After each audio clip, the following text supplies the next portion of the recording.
MCC pass गर्नलाई बाध्यकारी भनेको यी नेताहरूलाई, यद्यपि पूर्व राजा ज्ञानेन्द्रसम्मलाई मदन भण्डारी हत्याकाण्ड र दरबार हत्याकाण्डमा फसाइएको छ। यिनीहरू प्रयोग भएका छन्। नेपाली जनताको यत्रो विरोधका बावजुद पनि नेपाली जनताले नै मत दिएर जिताएका पार्टीहरू जो सत्तामा छ, अझ विशेष गरी त कम्युनिस्टको मत 65% भन्दा बढी छ नि एकीकृत गर्दा। त्यो शक्ति किन अमेरिकासँग एट्याचमेन्ट भयो त? दुईटै नजिकको चाहिँ शक्तिशाली हुँदाखेरि पनि त्यसले छानबिन नगर्नु भनेको यो घटनामा उहाँहरू इन्भल्भ भएको प्रष्ट रूपमा चाहिँ किन अमेरिका पश्चिमा शक्ति यस्तो अनुसन्धानमा त निकै अब्बल छ। तत्कालीन एमाले पार्टीको तर्फबाट छानबिन कमिटी मदन भण्डारी हत्याकाण्डको छानबिन आयोग एउटा बनाउँदा केपी ओलीको एकल अध्यक्षतामा बनेको थियो।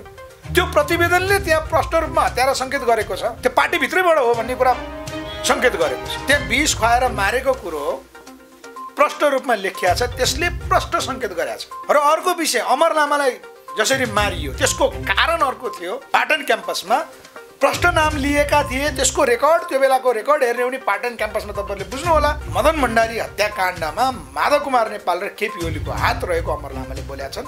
सम्भवतः त्यसपछि अमर लामाको पनि हत्या गरिएको छ। आम नेपालीहरू चाहिँ विरोधमा हुँदाहुँदै पनि यी दलहरूले संसदमा टेबल गर्न बाध्यकारी किन भएको त भन्दा कारण त्यही हो। अनि तपाईँको बाहिर सडकमा त्यही टेबल गर्नलाई चाहिँ सहमति गर्ने नेताहरूले आफ्नो भातृ सङ्गठनलाई सडकमा प्रहरीसँग चाहिँ भिडाउनु भनेको यो योजनाबद्ध रूपमा होइन भन्ने कुरा चाहिँ के आधार छ? मदन भण्डारी हत्याकाण्ड र दरबार हत्याकाण्डको चाहिँ छानबिन गरेर त्यसका दोषीलाई कारवाही गरिसकेपछि नेपालको राजनीतिक मुहान शुद्धिकरण हुन्छ, नत्र आगामी नेपालको राजनीतिक मुहान कहिले पनि शुद्धिकरण हुँदैन। छिमेकी राष्ट्र विरुद्ध नेपाललाई टेकेर कुनै गतिविधि, नराम्रो गतिविधि हुन दिने कुरा त हुँदैन।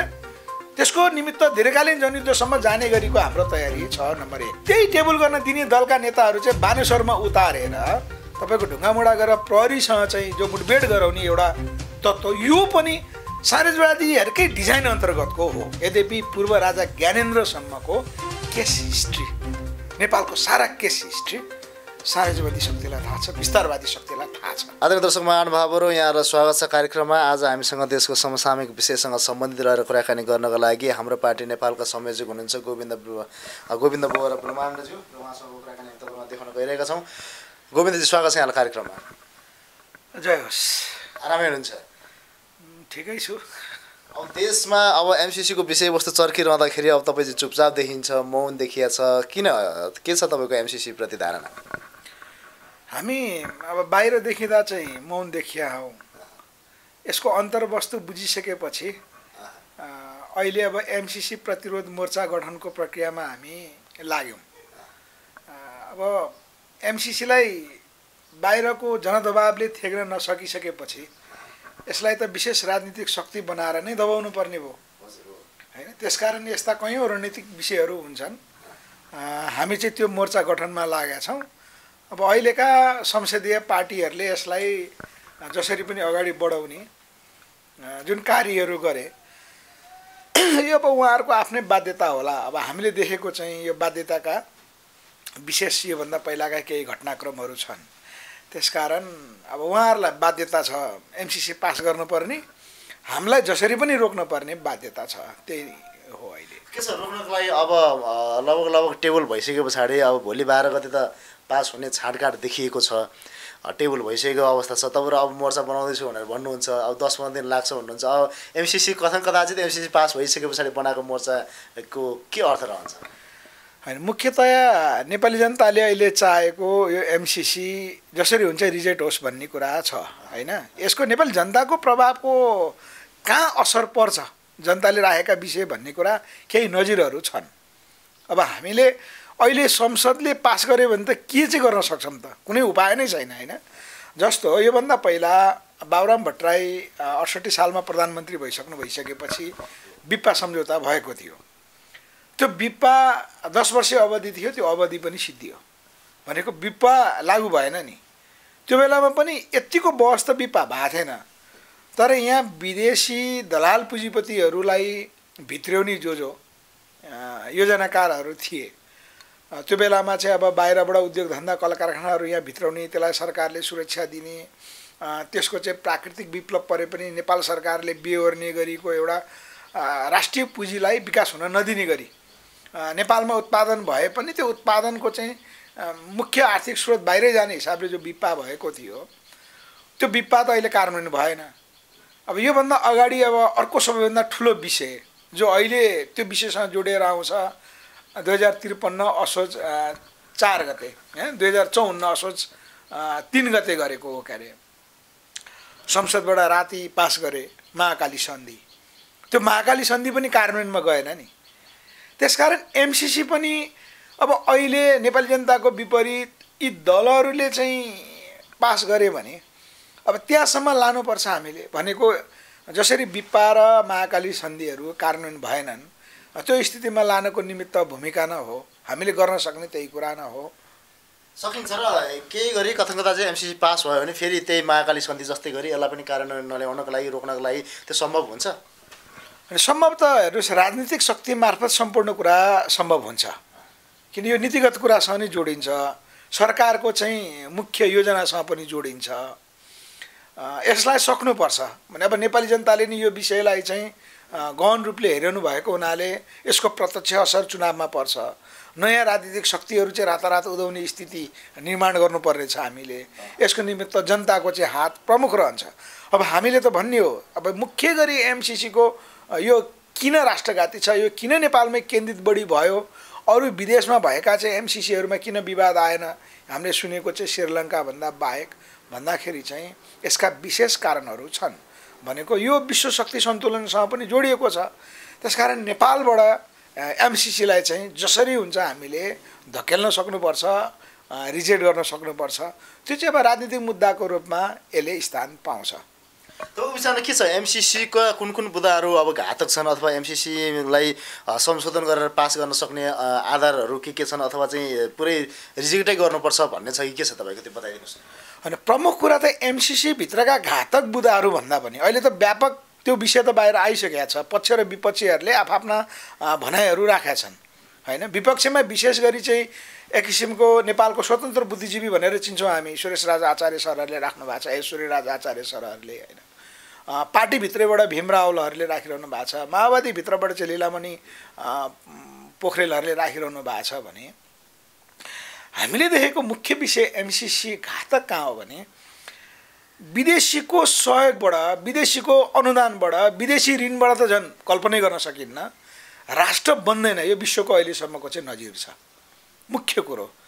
अब राष्ट्र भनेको त सार्वभौम स्वतन्त्र जो नेपाल अहिलेसम्म औपचारिक रूपमा कसैको उपनिवेशमा पुगिसकेका छैन होइन। त्यसको निमित्त चाहिँ यो स्ट्राटेजी हो एमसिसी।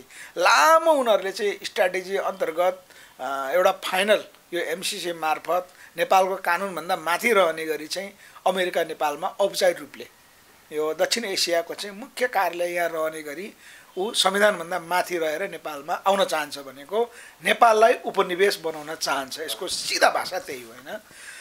त्यसकारण एमसिसीको हामीले देखेको प्रमुख गलत भनेको विदेशी अनुदानबाट बन्दैन नम्बर 1। अर्को त्यो एमसिसीभित्र उसले दिएको अनुदानले नेपाल बनाउने भन्ने कुरा यो तपसिलको विषय छ। यसको अन्तर्वस्तु भनेको उदौँदो पूर्वीय शक्तिलाई रोक्नको निमित्त अमेरिकी मोर्चा, अमेरिकाको नेतृत्वमा पश्चिमा मोर्चा भनौँ, त्यो मोर्चा नेपालमा औपचारिक रूपले चाहिँ बलियो हुने स्थिति हो होइन। यसको रणनीतिक उनीहरूको भित्री योजना त्यहाँ छ। जसरी पश्चिमा शक्तिहरू ठुलो आर्थिक क्षतिसहित, सैनिक क्षतिसहित अफगानिस्तान, पाकिस्तान लगायतका स्थानबाट ब्याक हुनु पर्यो होइन। त्यहाँ चाहिँ 20 वर्षसम्म अफगानिस्तानमा अमेरिकी सेना रह्यो। पाकिस्तानमा चाहिँ त्यो कोसिस भयो, ठुलो खर्च चाहिँ उनीहरूले त्यहाँ गरे। त्यहाँ सैन्य क्षति पनि भयो होइन, उसको चाहिँ आर्थिक क्षति पनि भयो। र अमेरिकाले नेपालमा एउटा सजिलो उसले देखेको पनि होला किन हाम्रो यहाँको मुख्यतया अब राजनीतिक नेतृत्व भन्नुपर्छ, हामी दलाल पुँजीपतिमा रमाउने होइन। हाम्रो चाहिँ निम्न पुँजीवादी चिन्तन हाम्रो छ नेपालमा। त्यसकारण यहाँ थोरै पैसाले अमेरिकाले चाहिँ एउटा 50 करोड डलरको प्रोजेक्ट मार्फत अब उसले ठुलो योजनाका साथ नसकेको अफगानिस्तान, पाकिस्तान, त्यहाँबाट चाहिँ अब त्यसपछि नेपाल, अब त्यो नसकेको ठाउँलाई यहाँ रिकभर गर्नलाई क्षति भए हुन्छ। उसलाई थाहा छ एमसिसी मार्फत नेपालमा हामीले चाहिँ अहिले कल्पना गरिरहेको छौँ एमसिसी पास हुने कुरा। पास भए पनि उसको रणनीति अनुसार यहाँ काम गर्न सक्दैन भन्ने कुरा थाहा छ। तैपनि थोरै पुँजी खर्च गरेर, थोरै पुँजी अनुदान दिएर चाहिँ नेपाल मार्फत अहिले उदाउँदो विश्व शक्ति भनेको चीन, त्यसपछि भारत अर्थात् एसियाको पावर हाउसको रूपमा जो उदय हुँदैछ त्यसमाथि अब कन्ट्रोल त उनीहरूको दीर्घकालीन लक्ष्य भइहाल्यो। त्यो उद्देश्य पुरा हुन नदिनको निमित्त चाहिँ नेपालमा हो यो सबभन्दा एमसिसीको घातक विषय यो हो। भनेपछि भोलिका दिनमा चाहिँ जुन तपाईँले अहिले भने जस्तै गरी चाहिँ एउटा एसियाको शक्तिको रूपमा उदाउन लागेको चीनलाई चाहिँ पछि धकेल्नको लागि भनौँ अथवा चाहिँ त्यसलाई बाधा अवरोध पुर्याउनको लागि नेपाली भूमिलाई प्रयोग गर्न खोज्दैछ अमेरिकाले। अब चीनलाई त प्रथम भइहाल्यो किन अहिले त्यो गति उसले लिइरहेछ। लामो शीतयुद्धको बावजुद पनि अमेरिकालाई उछिन्ने परिस्थिति त सिर्जना भयो होइन। चीनको चाहिँ आर्थिक विकासको सूचाङ्कले त त्यही बतायो। सिधै भन्नुपर्दाखेरि अमेरिकाले नेपाली भूमि प्रयोग गरेर चीनमाथि हमला गर्न चाहन्छ। चीन र भारतमाथि पनि हो। बिस्तारै चाहिँ पाकिस्तान अगाडि बढ्यो भने अथवा चाहिँ श्रीलङ्का अगाडि बढ्यो भने मालदिभ्स अगाडि बढ्यो भने विकासको गति जुन हिसाबले बढ्छ त्यसलाई त रोक्नु पर्यो। त्यो रोक्नको निमित्त नेपाल चाहिँ उसको लागि अनुकूल भूमि रह्यो होइन। त्यहीँमाथि चीनका कयौँ कमजोरीहरू छन्। टिबेट मामिला छ नेपालसँग जोडिएको होइन, त्यहाँ खेल्न सजिलो छ। अब भारतमा भर्खर बिजेपीको शक्ति चाहिँ बलियो हुँदैछ नि होइन। त्यहाँ त पहिला काङ्ग्रेस आइहुँदा त भारत र अमेरिका त सहकार्य हो। अमेरिकाले नेपाललाई हेर्दाखेरि पनि भारत मार्फतै ह्यान्डल गर्थ्यो, त्यो अनुसारै उसले व्यवस्थापन गर्थ्यो यहाँ भनिसकेपछि अहिले भारत पनि उसको लागि चाहिँ अनुकूल छैन। चीनका कयौँ कमजोरीहरू छन्। त्यसकारण मुख्यतया चाहिँ एसियालाई आगामी पावर हाउसको रूपमा साम्राज्यवादी शक्तिले देख्न सक्ने कुरा भएन होइन। मुख्य विषय यो जोड्नु पर्यो। हामीले चाहिँ एमसिसी भित्रको अन्तर्वस्तु यसलाई जोड्नु पर्यो। मैले अलिकति योभन्दा पहिलाकोलाई अझ प्रष्ट किन तपाईँहरूको अब दुईवटा टेलिभिजन मार्फत यो युट्युब सामाजिक सञ्जाल चाहिँ आम व्यक्तिकोमा पुग्छ होइन, राष्ट्रिय मिडिया पुग्दैन बरु अनेकन कारणले। मैले के भन्न चाहन्छु भने नेपाली जनताले बुझ्नु पर्यो अनुदानले देश बन्दैन। जसरी नेपाली काङ्ग्रेसभित्र गगन थापाले भनिरहनु भएको छ हामीले अहिले अनुदान त लिएनौँ भने भोलि ऋण कसरी माग्ने भनेर जो चिन्ता व्यक्त गरिरहनु भएको छ, गगन कुमार थापा जस्तो एउटा उदाउँदो नेतृत्व, नेपाली काङ्ग्रेसको चाहिँ आशा लाग्दो नेतृत्व है, नेपाली जनताले पनि आशा गरेको नेतृत्वले त्यो भनिरहनु भएको छ। मैले तपाईँहरूकै टेलिभिजन मार्फत गगन थापासम्म यो विषय पुगोस्, यो विषय आम नेपाली जनताले पनि थाहा पाउनुपर्छ र यो स्थानीय स्तर गाउँ गाउँमा टोल टोलमा यो बहस उठ्नुपर्छ। अनुदानले देश बन्दैन भन्ने प्रमाण हामीले अन्त हेर्नै पर्दैन, नेपालमै हेरौँ होइन। महेन्द्रको पालामा विकास भएका उद्योग धन्दा कल कारखानाहरू विशेष गरी नेपाल आत्मनिर्भर हुने गरेको हाम्रा कयौँ सहयोगी राष्ट्रहरूले त सहयोग गरेको हो नि। रुसले सहयोग गर्यो, भारतले सहयोग गर्यो, चीनले सहयोग गर्यो, अमेरिकाले चाहिँ यहाँ उच्च शिक्षाको नाममा यहाँ अनेकन यो भाइरल रोग त्यो बेलाको चाहिँ मलेरियादेखि लिएर अनेकन रोगहरूको विषयमा चाहिँ उसले जुन सहकार्य गर्यो नेपालसँग र त्यो राम्रो पनि भएको थियो होइन। राणाको पालामा उद्योग खुलेको थियो रघुपति जुट मिल विराटनगरको, त्यो राणाको पालामा खुल्या हो नि। ती त नेपाल आत्मनिर्भर हुने, नेपालको अर्थतन्त्र विकास हुने, राष्ट्रिय पुँजी निर्माणको चाहिँ आधारहरू हो, रोजगार सृजना गर्ने व्यापक आधारहरू हो। जनकपुर चुरोट कारखाना भनौँ, चाहे भिरकुटी टायल कारखाना भनौँ होइन, गोरखकाली रबड उद्योगदेखि हिमाल सिमेन्टदेखि यस्ता कयौँ थिए जो नेपाल आत्मनिर्भर करिब थियो, कृषिमा त थियो नै। ती उद्योगहरू राष्ट्रको नीति नभएको कारणले खोइ त विदेशीले सहयोग गरेको उद्योगहरूले आज नेपाल त कयौँ गुणा विकास हुनु पर्थ्यो कि पर्थेन? पर्थ्यो नि। यदि गगन कुमार थापाले अहिले तर्क गरेको जस्तै अनुदानले नेपाल 60 अरब रुपियाँ जो नेपाली पुँजी हो त्यसले नेपाल कायापलट हुने भए, यहाँ लाखौँ लाखले रोजगारी पाउने भए, योभन्दा पहिलाका लाखौँ लाखले रोजगारी पाइरहेका उद्योगहरू चाहिँ कसरी बन्द भए त? यो गम्भीर प्रश्न हो कि नै? यो नेपालीले चाहिँ आम गाउँ गाउँमा यो बस उठ्नुपर्छ। हेर्नुहोस्, बानेश्वरको आन्दोलनको क्रममा हामीले बाहिरबाट आउनुभएका विशेष गरी चाहिँ जिल्लाहरूका, बाहिरी जिल्लाहरूका अलि अग्रजहरू 55, 60, 65 वर्षका बुवाहरू पनि आउनुभएको थियो। उहाँलाई सोध्यौँ, उहाँहरूलाई राष्ट्रको चिन्ता छ भनेको अमेरिकाले नेपालमा हस्तक्षेप गर्छ भन्ने कुरा यति छाप पर्या छ कि पर्या रहेछ। अब उहाँहरूलाई अरू कुनै कारण थाहा छैन, यो अमेरिकी प्रोजेक्ट भएको हुनाले गर्नुहुन्न, हामी यति जान्छौँ। अब यो भनेको त के देख्छौँ भन्दा एनजिओ मार्फत हाम्रो भाषा धर्म संस्कार संस्कृति सिद्ध्याउने भनेको त प्राय भाषा धर्म संस्कार संस्कृतिको प्रत्यक्ष त्यो मिलन त गाउँ गाउँमा नै छ हाम्रो सहरी क्षेत्रमा भन्दा भनेको उहाँहरूले फिलिङ गरिसक्नु भएको रहेछ नि यहाँ आइएनजिओले कति बिगार्छ विदेशी परियोजनाले कति बिगार्छ भन्ने कुरा कारण त राजनीतिक नेतृत्वहरूलाई त थाहा छैन भने गाउँका बुवाहरूलाई थाहा रहेछ नि त भनेको अमेरिकालाई हामीले नेपालमा कुनै पनि हालत चाहे राम्रै गरे पनि हामीले चाहिँ भित्र्याउनु हुन्न भन्ने जो छ यस्तो बुझाइलाई अब थप यो तर्कसहित विदेशीको अनुदानमा नेपाल बन्दैन भन्ने कुरा हामीले चाहिँ हाम्रा राष्ट्रिय उद्योग धन्दा कला कारखाना सिद्ध्याइसकेपछि अझ यो त विशेष गरी रामशरण महत अहिले बोलिरहनु भएको छ एमसिसीको पक्षमा उहाँलाई तपाईँहरू पत्रकारले अनुकूल मिल्यो भने हामीले त कार्यक्रम बनाउँदैछौँ एमसिसी प्रतिरोध मोर्चाले भोलि उहाँलाई जिम्मेवार ठहराउँछ हेर्नुहोस् उहाँ कति मात्नुहुन्छ हेरौँ कति बस्नुहुन्छ नेपालमा हेरौँ किन हाम्रो नि त्यो शक्ति बन्दैछ रामशरण महतलाई हामी त प्रश्न सोध्नेवाला छौँ नेपालको राष्ट्रिय उत्पादन सम्बन्ध राख्ने उद्योग धन्दा कल कारखानाहरू निजीकरणको नाममा जो सिद्ध्याइयो तपाईँ के आधारले फेरि एमसिसी यो अनुदान हो नेपाललाई चाहिँ आर्थिक रूपान्तरण यसले गर्छ ऊर्जा जो हाम्रो नेपालमा उत्पादन हुँदैछ यहाँबाट चाहिँ भारत हुँदै बङ्गलादेशसम्म बेच्नलाई चीनसम्म बेच्नको निमित्त खुल्छ भनेर के आधारमा तपाईँ भन्दै हुनुहुन्छ भनेर हामीले गगन कुमार थापा र रामशरण महतहरूलाई सोध्दैछौँ किनभने विशेष गरी उद्योग धन्दा कला कारखाना नेपाली काङ्ग्रेसको समयमा चाहिँ निजीकरण गरिएको छ होइन भनेको मूलत समस्या अमेरिकाको एमसिसी नीति होइन त्यो त आफ्नो देशको स्वार्थ हुन्छ नि हाम्रो नेपालको भारतसँग एउटा स्वार्थ छ चीनसँग एउटा स्वार्थ छ अनेक राष्ट्रसँग आफ्नो राष्ट्रको एउटा एउटा स्वार्थ हुन्छ त्यस्तै त्यो राष्ट्रहरूको नेपालमा स्वार्थ छ तर मूलत अहिलेको समस्या देखिएको भनेको नेपालको राष्ट्रिय नीति भएन होइन नत्र यदि नेपालको राष्ट्रिय नीति हुन्थ्यो भने त्यो उद्योग धन्दा कल कारखानालाई कसरी बचाउने कसरी अगाडि लिएर जाने र त्यस्ता उद्योगहरू विशेष गरी अझ नेपालकै कच्चा पदार्थमा चाहिँ सञ्चालन हुन सक्ने उद्योगहरूलाई प्राथमिकता दिँदै हामी आर्थिक रूपमा रूपान्तरण हुनुपर्ने थियो नि त आज 80 लाखभन्दा बढी युवा शक्ति चाहिँ विदेशमा रोजगार गर्ने बाध्यकारी अवस्था त सिर्जना हुँदैन थियो अब यहाँ भएको पनि सिद्ध्याइयो अनि अहिले फेरि विदेशीको सहयोग एमसिसी लिनै पर्छ अमेरिकाले पनि सहयोग लिनै पर्छ अनि नेपाली काङ्ग्रेसले चाहिँ एउटै तर्क लगाएको छ उहिले चाहिँ यहाँ कथित विशेषज्ञहरू समेत उत्पादन गरेको रहेछ भन्ने कुरा अहिले केही मिडियाहरूमा चाहिँ जो प्रोपोगन्डा राष्ट्रिय मिडियाहरू सबैमा चाहिँ प्रोपोगन्डा छ र विशेष गरी केही कहिले नसुनेका विशेषज्ञहरू अर्थ विशेषज्ञको रूपमा कहिले ऊर्जा विशेषज्ञको रूपमा होइन बोल्न लागिरहेछन् नि भनेको त्यस्ता कयौँ मान्छेहरू यहाँ लामो समयदेखि उत्पादन गरेर राखेको रहेछ जबकि एउटै विषय नेपालको अवस्थाले बोलेको छ कि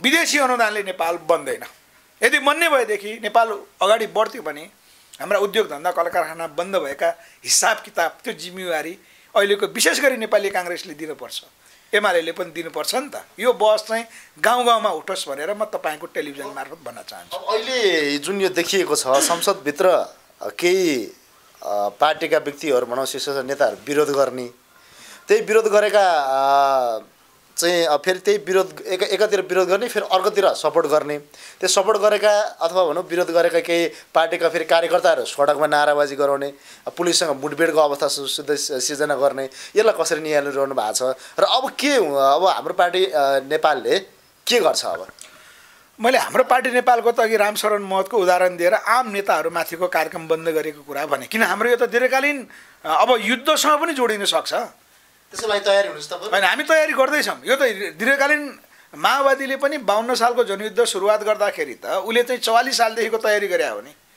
होइन हामीले पनि दीर्घकालीन जनयुद्धसम्म जानको लागि अर्थात् अमेरिकी साम्राज्यवादी शक्तिलाई त नेपालमा रहन दिने कुरै भएन नेपालको मौलिक यहाँको राज्य व्यवस्थाले पनि कुनै पनि राष्ट्रका विरुद्ध असंलग्न परराष्ट्र नीति अनुरूप पनि हामीले त छिमेकी राष्ट्र विरुद्ध नेपाललाई टेकेर कुनै गतिविधि नराम्रो गतिविधि हुन दिने कुरा त हुँदैन त्यसको निमित्त दीर्घकालीन जनयुद्धसम्म जाने गरीको हाम्रो तयारी छ नम्बर 1 अर्को तपाईँले भन्नुभएको अब संसदमा राजनीतिक दलहरू राजनीतिक नेतृत्वहरूले नै होइन सत्ता पक्षले नै अघोषित रूपले विपक्षले पनि टेबल गर्न दिने अनि त्यही टेबल गर्न दिने दलका नेताहरू चाहिँ बानेश्वरमा उतारेर तपाईँको ढुङ्गामुढा गरेर प्रहरीसँग चाहिँ जो मुठभेड गराउने एउटा तत्त्व यो पनि साम्राज्यवादीहरूकै डिजाइन अन्तर्गतको हो यो नाटक गरिरहेको छ नाटक होइन डिजाइन हो यो डिजाइन भनेको मुख्यतया हेर्नुहोस् मैले तपाईँलाई आज बडा सिम्पल भाषामा मैले बुझेअनुसार उदाहरण दिन्छु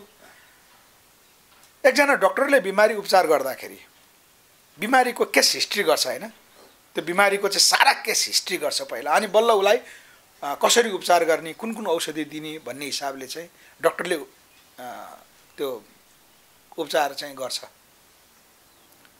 त्यही अनुसारको प्रेस्क्रिप्सन लेख्छ होइन।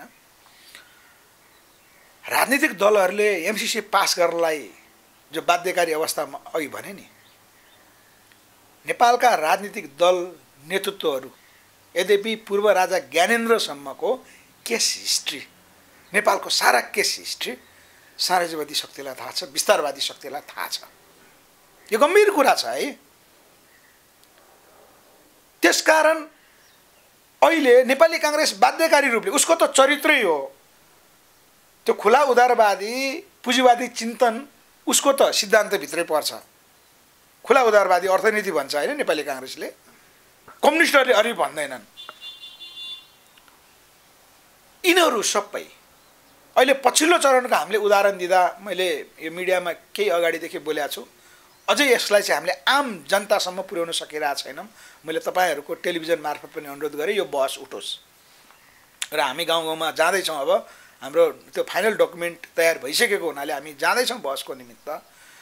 एमसिसी पास गर्नलाई बाध्यकारी भनेको यी नेताहरूलाई, यद्यपि पूर्व राजा ज्ञानेन्द्रसम्मलाई मदन भण्डारी हत्याकाण्ड र दरबार हत्याकाण्डमा फसाइएको छ, यिनीहरू प्रयोग भएका छन्। विषय यहाँ हो। भनेपछि मदन भण्डारी हत्याकाण्ड र दरबार हत्याकाण्डमा तपाईँले भन्न खोज्नुभएको यो नेताहरू र स्वयं पूर्व राजा ज्ञानेन्द्रको समेत चाहिँ त्यसमा संलग्न रहेको छ भनेर भन्न खोज्नुभएको हो। यो किनभने नेपाली जनताको यत्रो विरोधका बावजुद पनि नेपाली जनताले नै मत दिएर जिताएका पार्टीहरू जो सत्तामा छन्, अझ विशेष गरी त यहाँ 65% बढी कम्युनिस्टसँग समर्थक छन् होइन। कम्युनिस्टको मत 65% बढी छ नि एकीकृत गर्दाखेरि। त्यो शक्ति किन अमेरिकासँग एट्याचमेन्ट भयो त? त्यो नेतृत्व विषय यहाँ छ नि। यहाँ त्यस्ता घटनाहरूको छानबिन भएको छैन। केपी ओली स्वयं प्रधानमन्त्री हुनुहुँदा, मदन भण्डारीको अर्धाङ्गिनी राष्ट्रपति भइरहनु हुँदा, केपी ओली पहिला शक्तिशाली गृहमन्त्री भइरहनु हुँदा, सिङ्गो एमालेको सत्ता प्राप्त हुँदा अथवा सिङ्गो कम्युनिस्टको सत्ता, योभन्दा पहिला नेकपा, अहिले गठबन्धनभन्दा पहिला जो नेकपा पार्टी नफुट्दाखेरि, माओवादी र एमाले नफुट्दाखेरिको जो नेकपा 2/3 नजिकको चाहिँ शक्तिशाली हुँदाखेरि पनि त्यसले छानबिन नगर्नु भनेको यो घटनामा उहाँहरू इन्भल्भ भएको प्रष्ट रूपमा चाहिँ, किन अमेरिका पश्चिमा शक्ति यस्तो अनुसन्धानमा त निकै अब्बल छ होइन। हामीले एमालेकै प्रतिवेदन त हामीले बाहिर ल्यायौँ नि अहिले बहसमा। तत्कालीन एमाले पार्टीको तर्फबाट छानबिन कमिटी मदन भण्डारी हत्याकाण्डको छानबिन आयोग एउटा बनाउँदा केपी ओलीको एकल अध्यक्षतामा बनेको थियो। त्यो प्रतिवेदनले त्यहाँ प्रष्ट रूपमा हत्यारा सङ्केत गरेको छ, त्यो पार्टीभित्रैबाट हो भन्ने कुरा सङ्केत गरेको छ। तपाईँको त्योभन्दा प्रष्ट पद्मरत्न तुलाधर, त्यो बेलामा अब नेकपा एमालेकै मान्नुपर्छ हामीले बुद्धिजीवीमा, उहाँको नागरिक स्तरको छानबिन आयोग बन्यो उहाँको नेतृत्वमा। त्यहाँ विष खुवाएर मारेको कुरो प्रष्ट रूपमा लेखिया छ, त्यसले प्रष्ट सङ्केत गरेका छ। र अर्को विषय, अमर लामालाई जसरी मारियो त्यसको कारण अर्को थियो।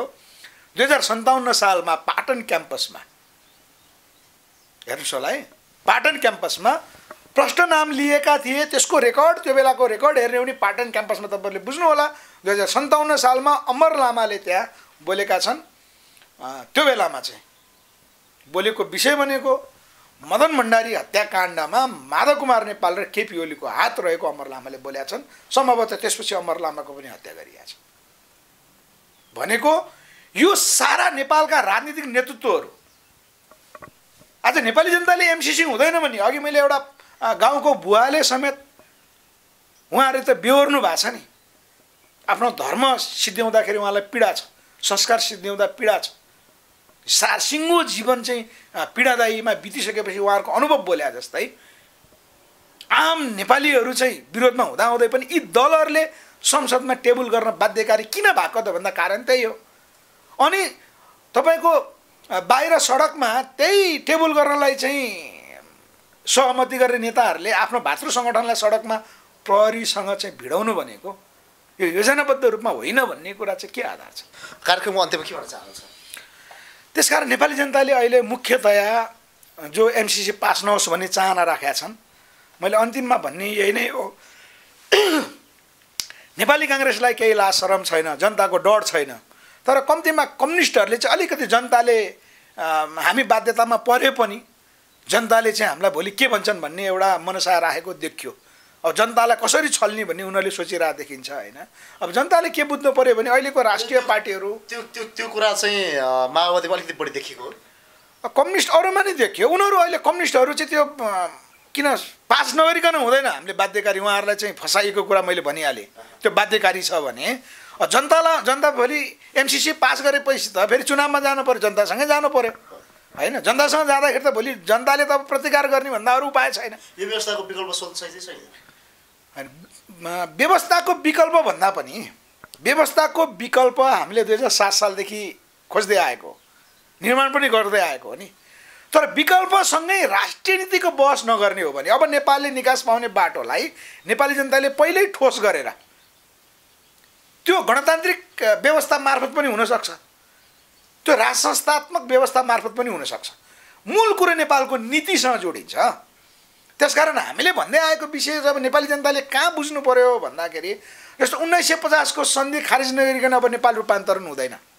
नम्बर 1, असमान सन्धि सम्झौताहरू खारिज नगरेसम्म, चाहे महाकाली सन्धि चाहे कोशी सन्धि, त्यो खारिज नगरेसम्म अबको चाहिँ नेपालले स्थिरता पाउँदैन, जो नेपाली जनताको राज्य व्यवस्थापन सुशासन सहितको नेपाली जनताले चाहेको विषय होइन। आइएनजिओ एनजिओको संरचनाहरू खारिज नगर्ने हो भनेदेखि चाहिँ सुशासन नेपालमा आउँदैन। त्यो त्यसरी सम्भव छ त? त्यस्ता किसिमका सन्धिहरू खारेज गर्न सम्भव छ? एकपछि अर्को सन्धि थपिँदै जाने यही त कुरा। नेपाली जनताले यो कुरा बुझ्नु पर्यो कि नेपाललाई हामीले स्थिरतातर्फ लान खोजेका छौँ नि। छिमेकी राष्ट्र चीनको पनि स्थिरतातर्फ नेपाललाई जानुपर्छ भनेर जो सहयोग गरिरहेछ, यहाँ सुझाव दिइरहेको छ। भारतले समेत आफ्नो हस्तक्षेपकारी नीतिलाई चाहिँ छोडेर इपिजी मार्फत उसले एउटा सम्झौता चाहिँ गर्नको निमित्त तयार छ। यहाँ त पुराना अनेकन कारणहरूले गर्दाखेरि त्यहाँ रोकिया हो भनेको।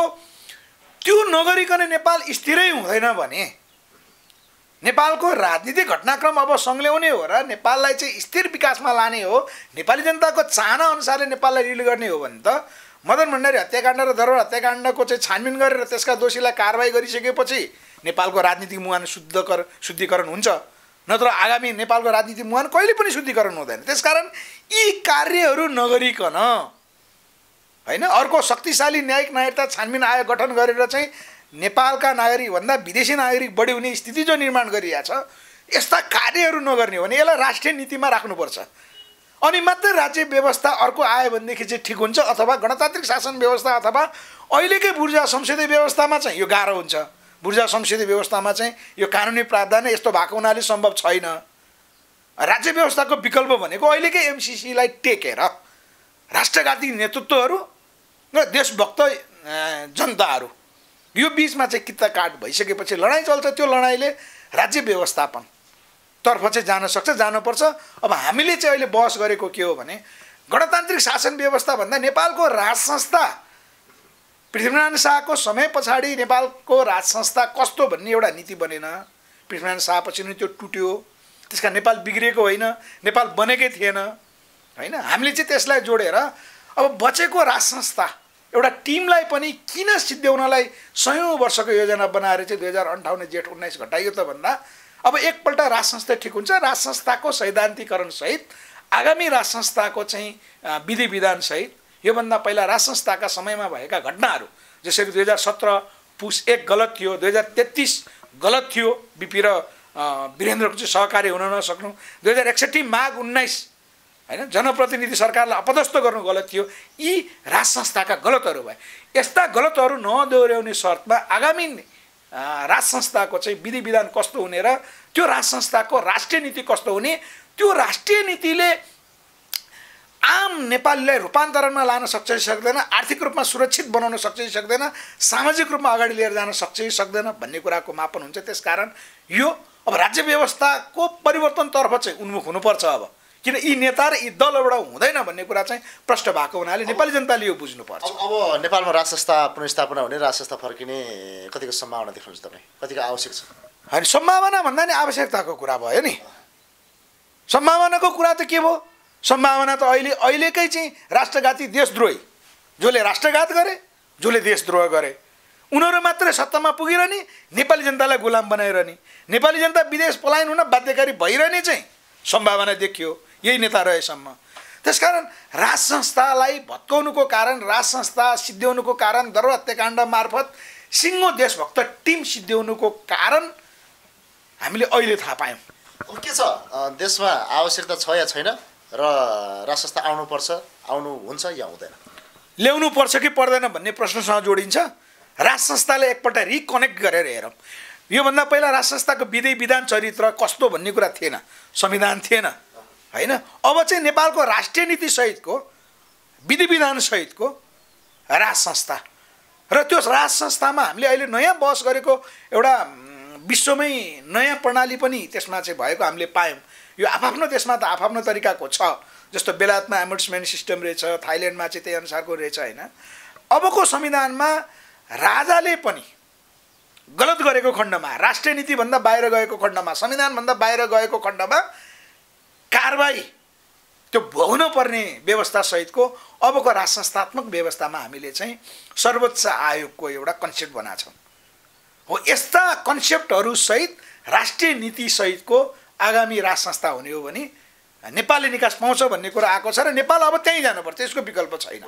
यहाँलाई यो महत्त्वपूर्ण समय विचारलाई धेरै धन्यवाद। समसामयिक विषयमा सम्बन्धित रहेर कुराकानी गरेर आगामी दिन पनि थप यहाँहरूको एजेन्डा र यहाँहरूको भनाइसहित चाहिँ आम नागरिकहरूमा पुर्याउने क्रममा हामी जोडिने रहनेछौँ। यहाँलाई धेरै धन्यवाद गोविन्द बोरेज।